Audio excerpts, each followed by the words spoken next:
Masama raw ang loob ni Cesar Mancao II dahil hindi pinagbigyan ang hiling niyang maging state witness sa Dacer Corvito double murder case. Balitang hatid ni Ian Cruz. Sa kuha ng CCTV ng NBI, makikita ang aktwal na pagtakas ni dating Police Senior Superintendent Cesar Mancao II sa kanyang detention area sa NBI headquarters sa Maynila. Walang kahirap-hirap at kaswal na naglakad palabas ang naka-bull cap at t-shirt na si Mancao, dala ang isang malaking bag. Lumabas na siya. Bukas yung yung gate niya. Supposed to be dapat nakapadlock yun. Wala yung dalawang guardia. Yun, iniimbestigahan sila ngayon dun sa CID natin. Ayon pa kay NBI Deputy Director Reynaldo Esmeralda, posibleng sa parking area sa likod ng detention facility at main building ng NBI, sumakay ng sasakyan si Mancao bago lumabas sa main gate ng kanilang headquarters. Hindi pa natin malaman kung anong klaseng sasakyan ang sumundo sa kanya.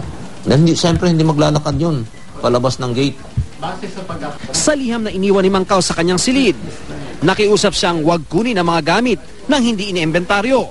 Inihayag din ni Mancao rito na biktima lang daw siya ng kawalan ng hustisya, bagay na binanggit niya muli sa panayam sa kanya ng GMA News. Wala akong alam sa kanilang operasyon. Tapos ngayon, ako pa ang may lagay sa alanganin.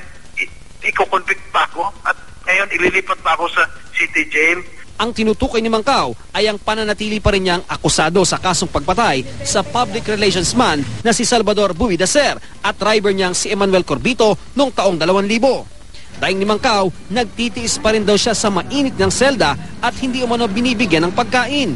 Hindi rin daw pinagbigyan ang hiling niyang maging state witness sa nasabing kaso.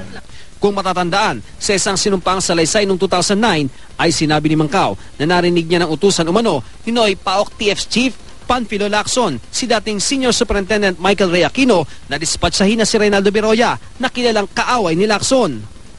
Pero sagot daw ni Aquino, uunahin niya si Delta na kinaiinisan na raw ng isang bigote.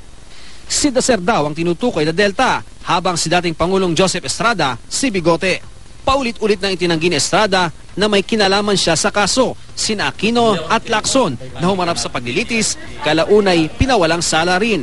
Nangangamba raw ngayon si Mancao para sa kanyang buhay. Sa pagkakataon na to, hindi ko na talaga makita kung saan patutungan tong aking kalagayan. Mukhang wala ng hustisya. Hindi ako mabubuhay ng matagal pag nasa custody ako ng NBI or sa city jail.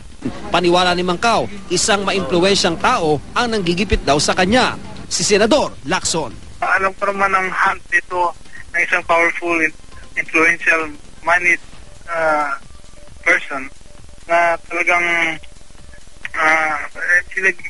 ginigipit ako eh. Very apparent naman ang hunt ng senador.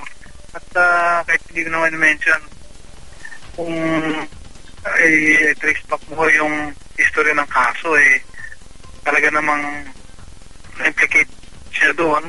Tingin nyo si Senator Ping Lacson still out to get you?